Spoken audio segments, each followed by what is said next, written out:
তৃতীয় স্থান অধিকার করেছে, অর্থাৎ সারা পশ্চিম বাংলা, দার্জিলিং থেকে নিয়ে দীঘা আর ওইদিকে আমাদের বাঁকুড়া থেকে নিয়ে একেবারে এই প্রান্তে আমাদের নদীয়ার প্রান্ত পর্যন্ত সৌম্যদ্বীপ, সারা রাজ্যে তৃতীয়। আমাদের গর্ব সৌম্যদ্বীপের জন্য জোরে হাততালি। রাজ্যের গর্ব সৌম্যদ্বীপ, সৌম্যদ্বীপকে অনেক অনেক অভিনন্দন, অন্তহীন ভালোবাসা।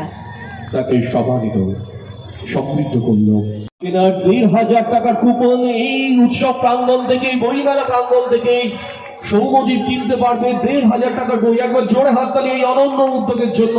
সৌম্যদ্বীপ পেয়েছে ৬৯০ আউট অফ 700। একবার জোরে হাততালি।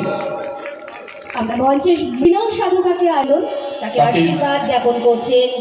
তাকে অভিনন্দিত করবে, আশীর্বাদ প্রদান করবেন মাননীয় শুভ উদ্বোধক কবি সুবোধ সরকার। মাননীয় কবি সুবোধ সরকার, যার কবিতা মানে জীবন্ত দলিল, কিংবদন্তি কবি সুবোধ সরকার। একবার জোরে করতালি।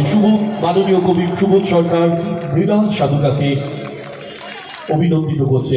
করতালি কল্লব আরেকটু জোরে হোক। তোমাদেরই তো বন্ধু, তোমাদেরই তো সহপাঠী, কারো দাদা, কারো ভাই। উৎসবকে প্রথম হচ্ছে সায়ন গায়েন, কলসুর হাই স্কুল। দ্বিতীয় যুগ্মভাবে তৃতীয় হয়েছে প্রার্থনা।